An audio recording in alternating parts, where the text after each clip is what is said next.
Friend, good evening to all of you. आज हम लोग जो है एडजेक्टिव के अगले पार्ट के बारे में डिस्कस करने वाले हैं और आज हम लोग पढ़ेंगे use of all and whole. Use of all and whole, ठीक है। ऑल और होल के यूज के बारे में हमें आज पढ़ना है, ठीक है। Use of all and whole. यदि स्क्रीन साफ दिख रही हो, आवाज आ रही हो तो कमेंट करके बता दो।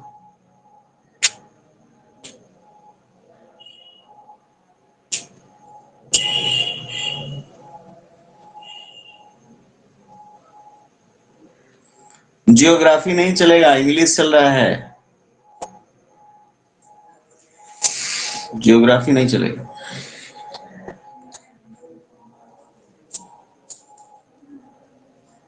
इंग्लिश चल रहा है, जियोग्राफी नहीं, ठीक है।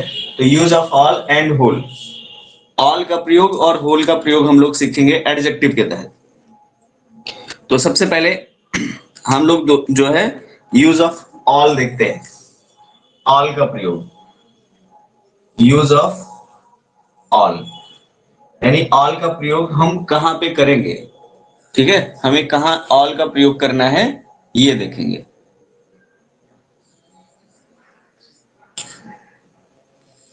ठीक, use of all.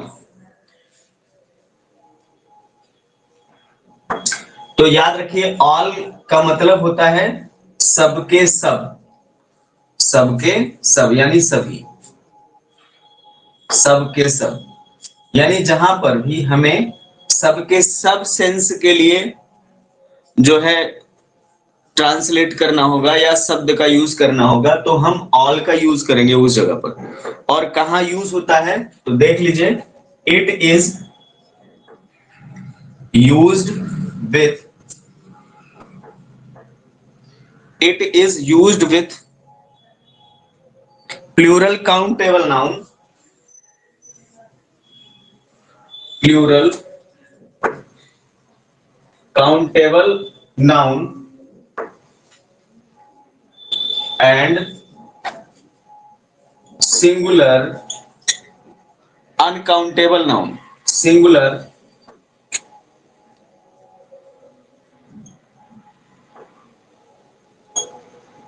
uncountable noun। यानी ऑल का प्रयोग जो है कहां हम करते हैं, प्लूरल काउंटेबल नाउन के साथ और सिंगुलर अनकाउंटेबल नाउन के साथ हम ऑल का प्रयोग करते हैं। कहां पे करते हैं, प्लूरल काउंटेबल नाउन और सिंगुलर अनकाउंटेबल नाउन के साथ हम इस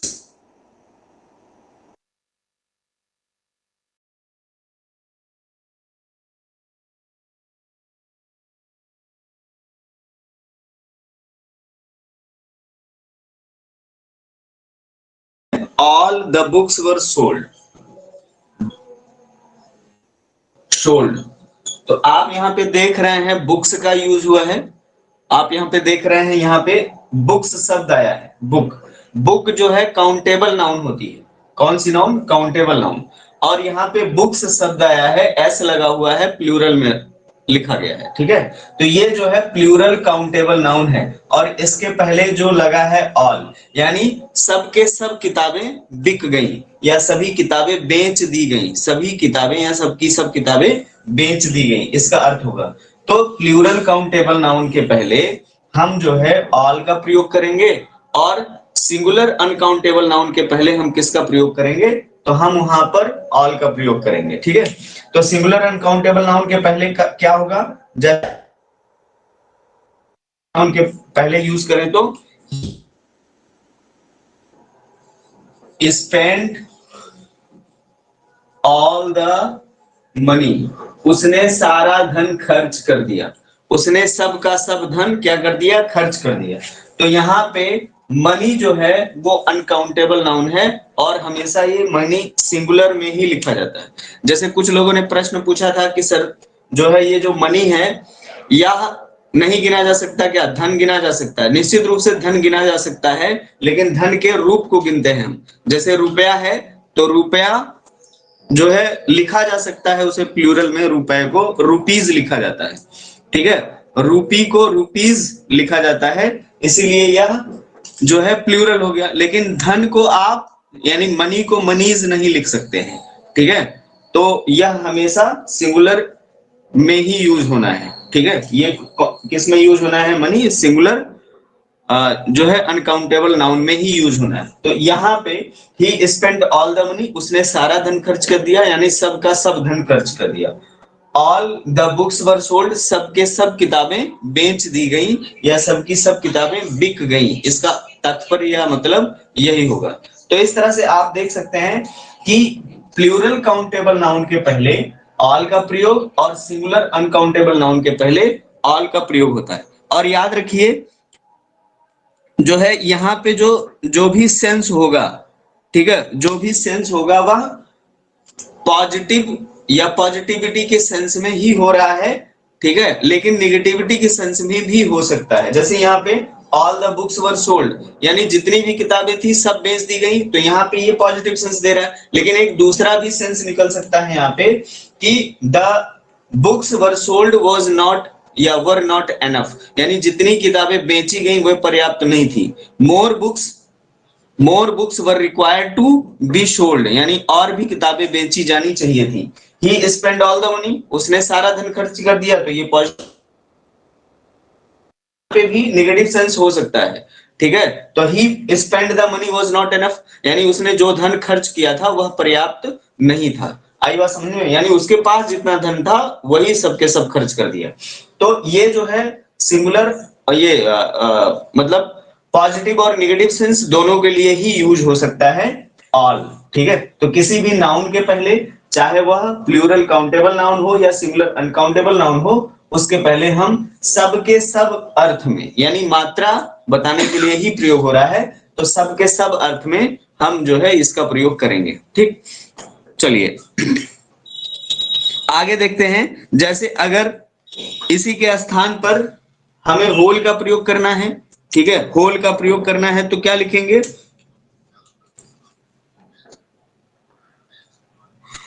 मतलब इसी में जो है अगर हमें होल का प्रयोग करना है तो होल का मतलब होता है संपूर्ण, पूरा, ठीक है।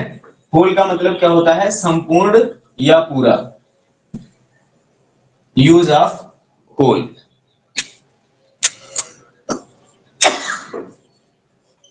Use of whole.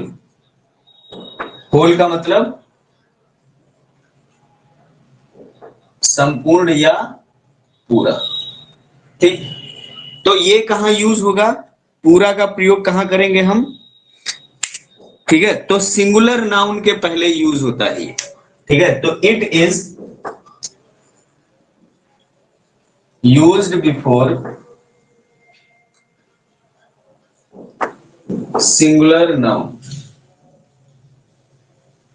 Singular noun, singular noun के पहले हम, यहाँ पे काउंटेबल अनकाउंटेबल की बात नहीं हो रही है, बस आपको यही ध्यान देना है कि वो नाउन जो होना चाहिए वो सिंगुलर में होना चाहिए। सिंगुलर नाउन के पहले हम जो है किसका प्रयोग करते हैं? होल का प्रयोग करते हैं, इसका होल का, जहां पर संपूर्ण या पूरा का सेंस रहेगा। जैसे her whole body was covered, example है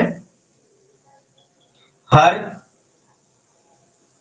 होल बॉडी वॉज कवर्ड, यानी उसका पूरा शरीर जो है ढका गया था। उसका पूरा शरीर क्या किया गया था? ढका गया था। तो यहाँ पे जो बॉडी शब्द आया है ये सिंगुलर नाउन, बॉडी शब्द जो आया है ये सिंगुलर नाउन है। तो सिंगुलर नाउन चाहे काउंटेबल हो या अनकाउंटेबल हो, उसके पहले हम यूज कर सकते हैं होल, लेकिन वहां पे सिंगुलर नाउन ही होना चाहिए। सिंगुलर नाउन के पहले हम होल शब्द का प्रयोग करेंगे। क्या अब आवाज आ रही है स्पष्ट?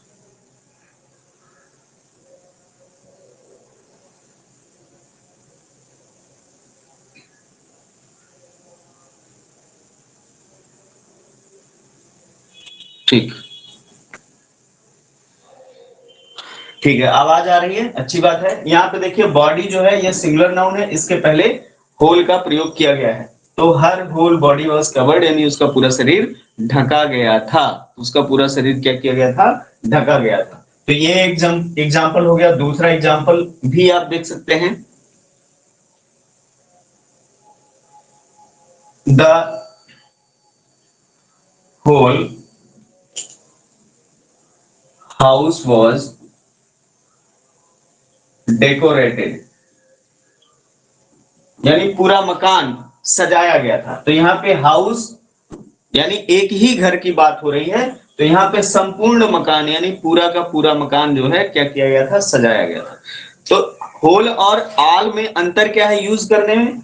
ऑल का प्रयोग वहां करेंगे जहां पर हमें काउंटेबल और अनकाउंटेबल के सेंस में यूज करना होगा। ठीक है, काउंटेबल और अनकाउंटेबल यानी सब के सब, मात्रा बतानी होगी। यहां पर मात्रा नहीं बताना है, यहां पर संपूर्ण या पूरा।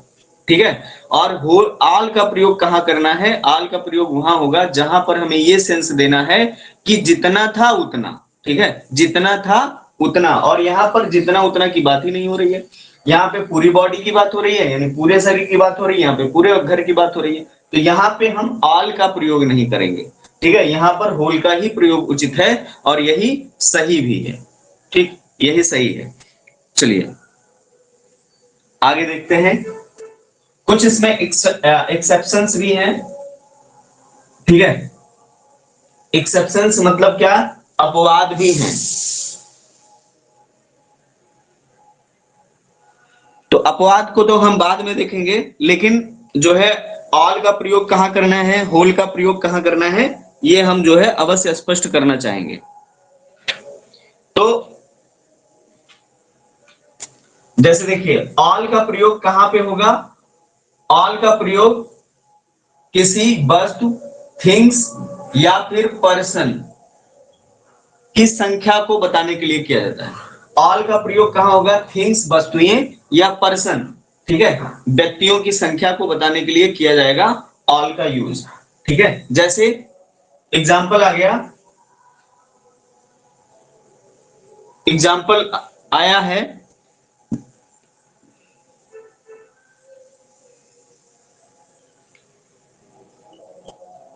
All the main were innocent, यानी जितने लोग थे सब क्या थे? सब जो है निर्दोष थे। जितने थे सब के सब क्या थे? निर्दोष थे। तो यहाँ पे मैन शब्द यानी पर्सन को दिखाया गया। ये क्या है? मैन शब्द क्या है? यह प्लूरल काउंटेबल नाउन है, मतलब इनको गिना जा सकता है। All the main were innocent, जितने लोग थे सब के सब क्या थे? वो निर्दोष थे, इनोसेंट थे। आई बात समझ में? थिंग्स को भी यहां पर ला सकते हैं। तो ये प्लूरल काउंटेबल नाउन ही है। यहाँ पे फिर से ध्यान देखकर जो है देख लीजिए, यहाँ पे ध्यान देकर, यह प्लूरल काउंटेबल नाउन ही है लिखा हुआ है। ठीक है, दूसरा एग्जांपल, अगर थिंग्स को देखना है तो थिंग्स के साथ भी लगा सकते हैं, यानी the all the toys were sold in the fair, in the fair, यानी मेले में सभी खिलौने बिक गए। तो यहाँ पे टॉयज, यहाँ पे फिर से आपको दिख रहा होगा कि ये जो है क्या है? यह प्लूरल काउंटेबल नाउन है। ठीक है, प्लूरल काउंटेबल नाउन है टॉयज, यानी खिलौनों को हम जो है गिन सकते हैं। तो all the toys were sold in the fair, मेले में सारे खिलौने को बेच दिया गया। तो इस तरह से ऑल का प्रयोग थिंग्स या पर्सन को रिप्रेजेंट करने के लिए या उनकी संख्या को बताने के लिए किया जाता है। लेकिन अगर जो है होल का प्रयोग किया गया, यहां पे इनके जगह पर होल का प्रयोग किया गया, तो इसका मतलब है कि जो है संपूर्ण अंगों को बोध कराने के लिए, यानी जो भी पॉइंट है या जो भी बिंदु है, अंग है, जो भी पार्ट है, चाहे वो पर्सन के हो या थिंग्स के हो, उन सब की बात की जाएगी। ठीक है, उन सब की बात की जाएगी। यानी होल अगर किसी जो है थिंग्स या पर्सन के लिए यूज होता है तो वहां पे उनके प्रत्येक हिस्से की बात की जाएगी, होल। ठीक है, जैसे आ गया the whole town, the whole town. तो टाउन क्या है, टाउन ये प्लेस है, ठीक है। तो यहाँ पे हम प्लेस भी कर सकते हैं, होल का प्रयोग किसके साथ, प्लेस आएगा उसके साथ हो जाएगा, ठीक है, द होल टाउन। उसके बाद दूसरा एग्जांपल भी देखना है, दूसरा एग्जांपल है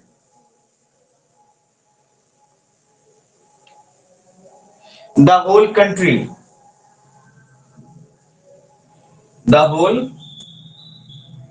कंट्री। यदि ऐसा कहीं आता है तो कंट्री के साथ या टाउन के साथ हम कभी भी ऑल का प्रयोग नहीं करेंगे, ठीक है। और याद रखिए टाउन और कंट्री यह रिप्रेजेंट करता है प्रत्येक अंग को जिसमें मनुष्य भी सम्मिलित है, पर्सन भी सम्मिलित, ठीक है, पर्सन भी सम्मिलित है। तो जैसे मान लीजिए अगर वर्तमान में जो ये संक्रमण काल चल रहा है और गवर्नमेंट जो है चाह रही है कि पूरे देश में जितने भी नागरिक हैं सबको कोरोना की वैक्सीन लगा दी जाए, तो यहाँ पे एक सेंटेंस बन सकता है the whole country is vaccinated, ठीक है, the whole country is vaccinated. मतलब जो है यहाँ पे कंट्री का मतलब देश की ही बात नहीं हो रही है, देश के अंदर जितने भी लोग रह रहे हैं, ठीक है, प्रत्येक व्यक्ति की बात हो रही है। The whole country is vaccinated, यानी सभी लोगों को क्या लगाया जा रहा है, वैक्सीन दिया जा रहा है, सभी लोगों को वैक्सीन लगाई जा रही है। तो यहाँ पे पर्सन की जो है मतलब यहाँ पे पर्सन का बोध हो रहा है, पर्सन का ज्ञान हो रहा है, हमको पर्सन का पता चल रहा है यहाँ पे the whole country is vaccinated. तो इस तरह से आप जो है करेंगे ठीक है, इस तरह से आप इसका यूज करेंगे ऑल और होल का, ठीक है। और उसके बाद हम दूसरा आज देखते हैं सर्टेन का और ए सर्टेन का।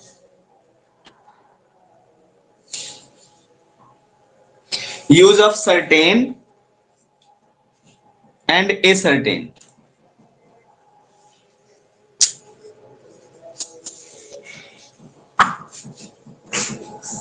CERTAIN and ascertain, ठीक है। ascertain और certain का प्रयोग जो है हमें देखना है, certain का प्रयोग कहां करेंगे और ascertain का प्रयोग कहां करेंगे। तो जैसे देखो पहला ए सर्टेन देख लेते हैं पहले। ए सर्टेन, ए सर्टेन का प्रयोग वहां पर होता है जहां पर हमें अज्ञात, अज्ञात या अवर्णित का सेंस लेना हो या अर्थ लेना हो, ठीक है। ए सर्टेन का यूज हम वहां करेंगे जहां पर हमें अज्ञात या अवर्णित का सेंस लेना हो, जहां पर हमें क्या किसका लेना हो, अज्ञात या अवर्णित, यानी जिसके बारे में पता ना हो के अर्थ में सिंगुलर काउंटेबल नाउन के पहले होता है। तो इसको लिख सकते हैं it is used before, it is used before singular countable noun, singular countable noun,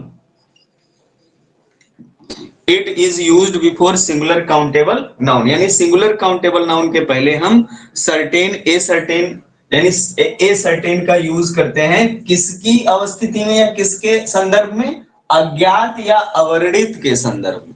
किसके संदर्भ में यूज करते हैं, अज्ञात या अवर्णित के संदर्भ में। एग्जाम्पल है she met a certain boy yesterday, example है she met a certain boy yesterday,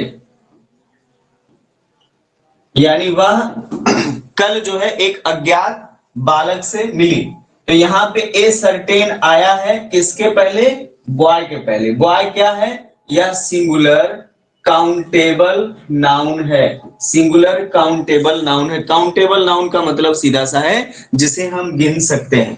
तो she met a certain boy yesterday, वह कल एक अज्ञात बालक से या अवर्णित बालक से, यानी जिसके बारे में जानकारी ना हो, उससे मिली। ठीक है, तो ए सर्टेन का प्रयोग हम उस नाउन के पहले करेंगे जिसे हम अज्ञात समझेंगे, जिसे हम क्या समझेंगे, अज्ञात समझेंगे, और यह हमेशा सिंगुलर काउंटेबल नाउन के पहले ही किया जाएगा, तभी ए का प्रयोग होगा, यानी सर्टेन के पहले तो ही ए आएगा। क्या आएगा, ए आएगा। ठीक है, इसके बाद जो है एक और एग्जांपल देख लेते हैं, दूसरा example, a certain man came into the institution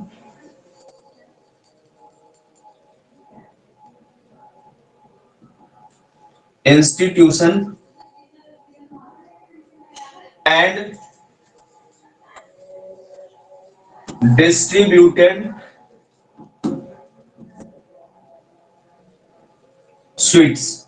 एक अज्ञात व्यक्ति जो है संस्थान में आया, एक अज्ञात व्यक्ति संस्थान में आया और उसने वहां पर मिठाइयां बांटी, यानी संस्थान में आया और संस्थान में उसने मिठाइयां बांटी। तो ए सर्टेन, यहां पर भी आप देख लीजिए, मैन क्या है, ये सिंगुलर काउंटेबल नाउन है, एस से सिंगुलर, सी से काउंटेबल और एन से नाउन। तो मैन सिंगुलर काउंटेबल नाउन है और उसके पहले किसका प्रयोग हुआ है, ए सर्टेन का। ए सर्टेन क्या है, यह एडजेक्टिव है। क्या है ये, एडजेक्टिव है। ठीक है, तो इस तरह से आप जो है बना सकते हैं, अपने मन से भी बना सकते हैं, यदि जो है ध्यान से इसको सुन रहे हैं, पढ़ रहे हैं, नोट्स में बना रहे हैं, तो इस तरह से आप इसे बना सकते हैं। किसके संदर्भ में ए सर्टेन का प्रयोग किया जाता है, तो ए सर्टेन का प्रयोग उसके साथ किया जाएगा जिस व्यक्ति या वस्तु को हम जो है नहीं जानते हैं, या अवर्णित है या अज्ञात है। ठीक है, अज्ञात है उसके पहले करते हैं। वहीं दूसरी तरफ सर्टेन का प्रयोग जो है अज्ञात या अवर्णित व्यक्ति के लिए या वस्तु के लिए ही किया जाएगा, या हम ये कह सकते हैं कि सर्टेन का यूज हम उस नाउन या प्रोनाउन के पहले करेंगे जो सिंगुलर नहीं प्लूरल होगा। प्लूरल काउंटेबल नाउन के पहले हम करेंगे, किसके पहले, प्लूरल काउंटेबल नाउन के पहले करेंगे। यहां से ए हटा दिया गया है। ठीक है, यहां भी अज्ञात या अवर्णित ही रहेगा, तो it is used before plural countable noun. Plural countable noun के पहले हम सर्टेन का यूज करेंगे। ए सर्टेन का प्रयोग किसके साथ, तो सिंगुलर काउंटेबल नाउन के साथ, और सर्टेन और जो है सर्टेन का प्रयोग तो प्लूरल काउंटेबल नाउन के साथ हम करते हैं। जैसे एग्जाम्पल है, certain boys were playing in the playground, playing in the playground. Certain boys were playing in the playground, यानी कुछ अज्ञात बच्चे, यानी अज्ञात बच्चे, यहां पर देखो बॉयज लिखा है यानी अज्ञात लड़के, तो ये प्लूरल काउंटेबल नाउन हो गया।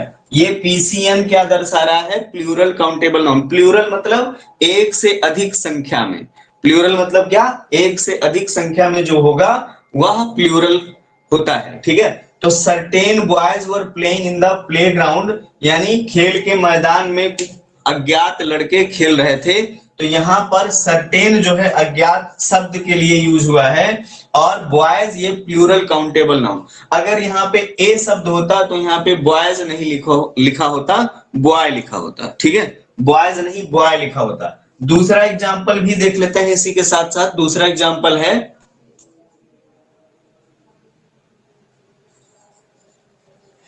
Rohit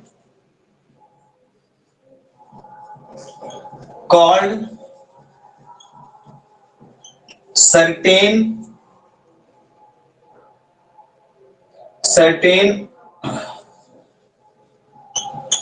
children to feed them। Rohit ने अज्ञात बच्चों को भोजन कराने के लिए बुलाया। अज्ञात बच्चों को, ठीक है, चिल्ड्रन मतलब बच्चे। तो ये जो चिल्ड्रन शब्द आया है ये क्या है, PCN यानी प्लूरल काउंटेबल नाउन है, और इसके पहले सर्टेन का प्रयोग किया गया है। सर्टेन मतलब अज्ञात। तो केवल अगर सर्टेन रहेगा तो वह प्लूरल काउंटेबल नाउन के साथ होगा, और अगर ए सर्टेन रहेगा तो वह सिंगुलर काउंटेबल नाउन के साथ प्रयोग होगा। तो इस तरह से आप जो है सर्टेन और ए सर्टेन देख चुके हैं, सर्टेन और ए सर्टेन आप देख चुके हैं, ठीक है। फिर अगला हमारा जो यूज है वह है use of other, another, any other and no other.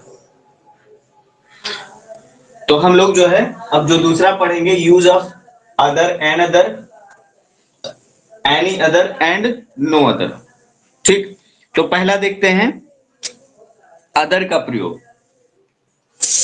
A, use of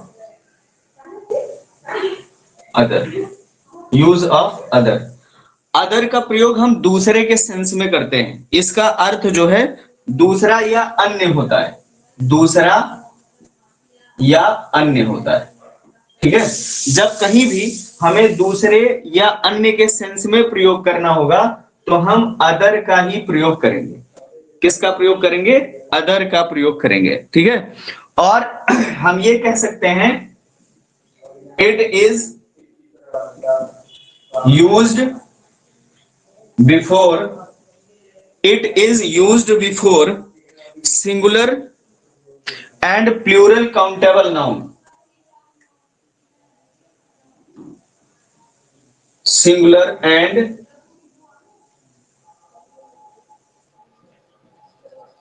plural countable noun. Singular और प्लूरल काउंटेबल नाउन के पहले ही हम जो है किसका प्रयोग करते हैं, अदर का प्रयोग करते हैं। जहां पे हमें दूसरा या अन्य से संबंधित जो है बात करनी होगी वहीं पर हम इसका प्रयोग करना चाहिए, वहीं पर इसका प्रयोग करेंगे। जैसे the other hand, example the other hand यानी दूसरा हाथ, the other hand. Other hand, hand क्या है, यह सिंगुलर काउंटेबल नाउन। हैंड क्या है, सिंगुलर काउंटेबल नाउन। फिर उसी तरह से दूसरा the other boys, the other boys, ठीक है। यहां पे एक चीज और ध्यान देना है, कभी भी जब अदर का प्रयोग होगा कहीं भी तो उसके साथ साथ दा भी जुड़ा रहता है, द अदर, ठीक है। तो इस तरह से आपको भी ध्यान देना है। और ये बॉयज क्या है, यह प्लूरल काउंटेबल नाउन है, यानी प्लूरल और सिंगुलर काउंटेबल नाउन के पहले हम जो है दूसरे या अन्य के अर्थ में हम क्या प्रयोग करेंगे, अदर का प्रयोग करेंगे। तो जैसे ये पहला सेंटेंस जो लिखा है द अदर हैंड यानी दूसरा हाथ, द अदर बॉयज, तो यहाँ पे अन्य लड़के हो जाएगा। क्या हो जाएगा यहाँ पे, अन्य लड़के। इसी तरह से आप लिख सकते हैं द अदर बुक्स, तीसरा एग्जांपल हो जाएगा द अदर बुक्स, मतलब अन्य पुस्तकें। ये जो है प्लूरल काउंटेबल नाउन है और यहां पर इसका क्या अर्थ हो जाएगा, अन्य पुस्तकें, ठीक है, अन्य पुस्तकें। तो इस तरह से अदर का प्रयोग हम सिंगुलर और प्लूरल काउंटेबल नाउन के पहले दूसरा या अन्य के अर्थ में प्रयोग करते हैं, दूसरा या अन्य के अर्थ में प्रयोग करते हैं, दूसरा या अन्य के अर्थ में प्रयोग करते हैं इसे।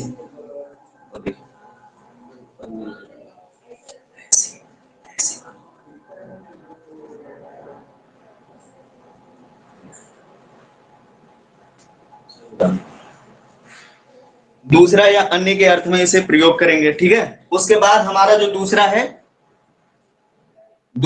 जो अनदर का प्रयोग, ठीक है। दूसरा जो हमारा है वो अनदर का प्रयोग देख लेते हैं कहां पे करते हैं और वो किसके अर्थ में यूज होता है, ठीक है। Use of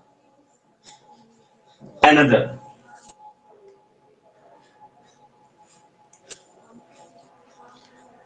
use of another, ठीक है, अनदर। तो अनदर जहां पर लगा रहेगा वहां पर अर्थ जो आएगा वह एक दूसरा के अर्थ में आएगा। ठीक है, वहां पर दूसरा था और यहाँ या अन्य था, और यहां पर जब अनदर शब्द लगेगा तो एंड लगा हुआ है, इसका मतलब क्या, एक, और अदर लिखा हुआ है, इसका मतलब क्या, दूसरा, यानी एक दूसरा, ऐसा शब्द प्रयोग होगा यहाँ पे, एक दूसरा। ठीक है, अनदर। तो हम ये कह सकते हैं कि it is used before another, it is used before, it is used before singular countable noun,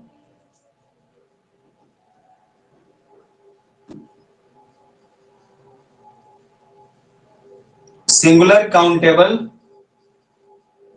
noun।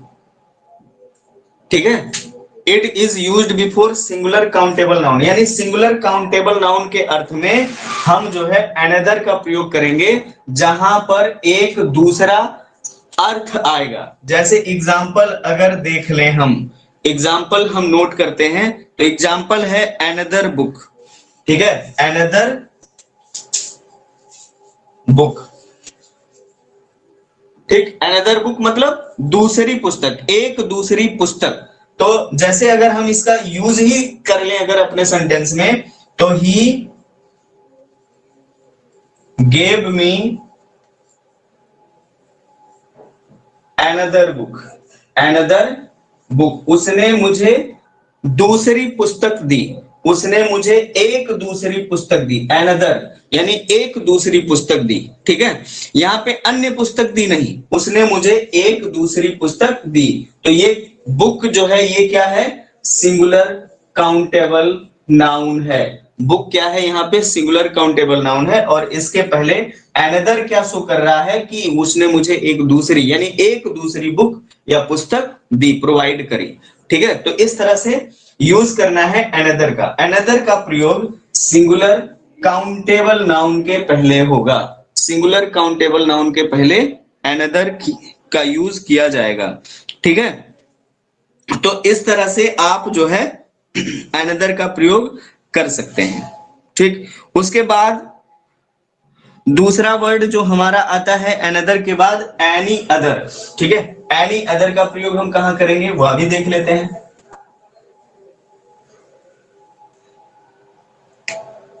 Any other, तो एनी अदर किस सेंस में प्रयोग किया जाएगा, तो एनी अदर जहां पर कोई अन्य से संबंधित जो है बात होगी, कोई अन्य। ठीक है, जहां पर कोई अन्य से संबंधित बात होगी, जहां पर अर्थ कोई अन्य, एनी मतलब कोई हो गया, अदर मतलब दूसरा या अन्य, तो जहां पर कोई अन्य से संबंधित बात होगी वहीं हम इसका प्रयोग करेंगे, यानी एनी अदर का प्रयोग करेंगे। और इसका भी प्रयोग कहां किया जाएगा, तो it is used before singular countable noun.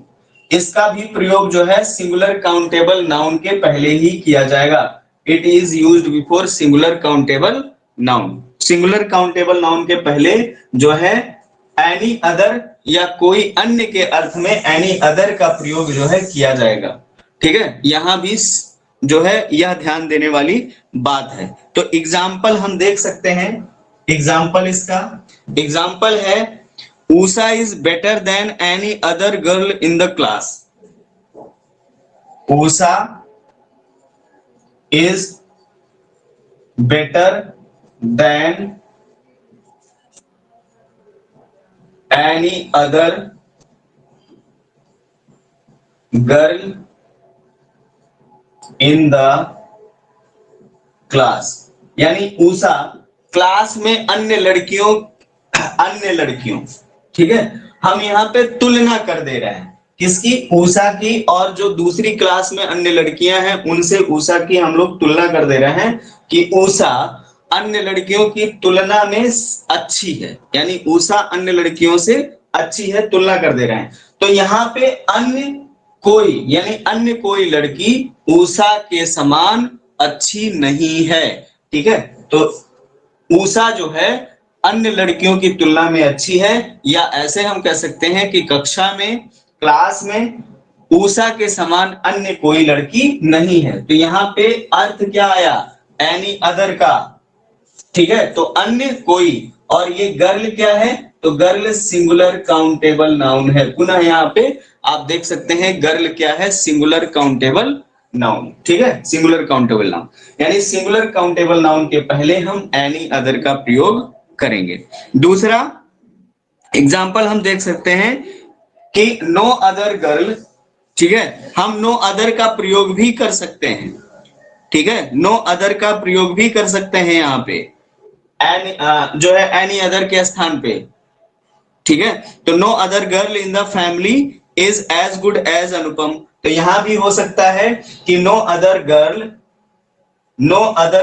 Is good as Usha as in the class. ठीक है, no other girl is good as Usha in the class, यानी उषा के जितना जो है कोई भी लड़की अच्छी नहीं है। ठीक है, यहाँ पे अच्छे का मतलब है कि पढ़ने लिखने में अच्छी नहीं है, एंड ये संभवतः ना दिख रहा हो। ठीक, तो इस तरह से आप इसका प्रयोग करेंगे। एक और एग्जांपल देख लेते हैं, any other girl in that family is good as good as Anupam. तो इस तरह से अगर हम नो अदर के स्थान पे एनी अदर पहले यूज करेंगे तो वहां पे गलत हो जाएगा। एनी अदर का प्रयोग हमेशा कंपैरिजन वाले जो है शब्द के बाद में ही प्रयोग होगा, एनी अदर। ठीक है, तो इस तरह से आप जो है देख सकते हैं या प्रयोग कर सकते हैं। दूसरा एग्जांपल भी देख सकते हैं,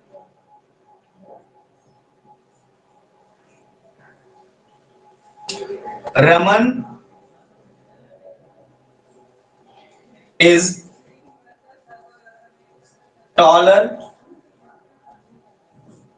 than any other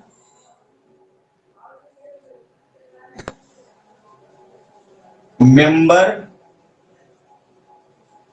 in his family।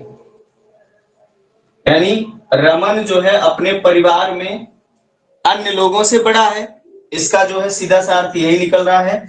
लेकिन ये यहाँ पे होगा कि रमन के परिवार में अन्य कोई जो है रमन से लंबा या रमन से बड़ा नहीं है, रमन से लंबा नहीं है। तो यहां भी देख सकते हैं कि यहाँ पे एनी अदर लिखा है, कोई नहीं, यानी रमन से उसके परिवार में कोई अधिक लंबा नहीं है। तो और यहाँ पर मेंबर लिखा है, तो ये singular countable noun, singular countable noun, member मतलब सदस्य होता है, तो सिंगुलर काउंटेबल नाउन है। तो इस तरह से आप यूज कर सकते हैं, और एनी अदर अन्य कोई के अर्थ में प्रयोग हो रहा है। ठीक है, तो ये जो है आपका हो गया, ये सी था यूज ऑफ एनी अदर, सी था ये। ठीक है, अगला हम देखेंगे आज का जो अंतिम बिंदु है, no other.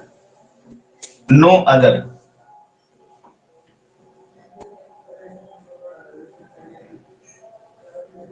Use of no other.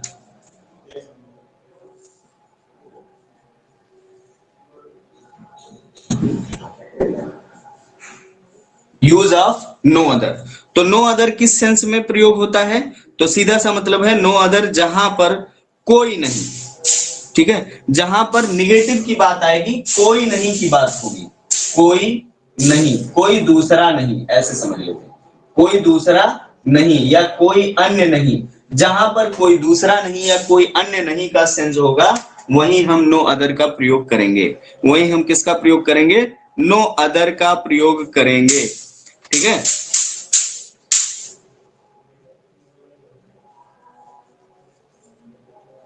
तो यह भी जो है सिंगुलर, मतलब it is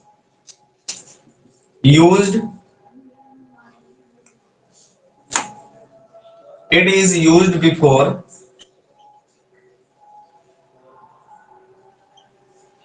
singular countable noun. या भी सिंगुलर काउंटेबल नाउन के पहले प्रयोग होता है। ठीक है, किसका? नो अदर का प्रयोग जो है सिंगुलर काउंटेबल नाउन के पहले होता है।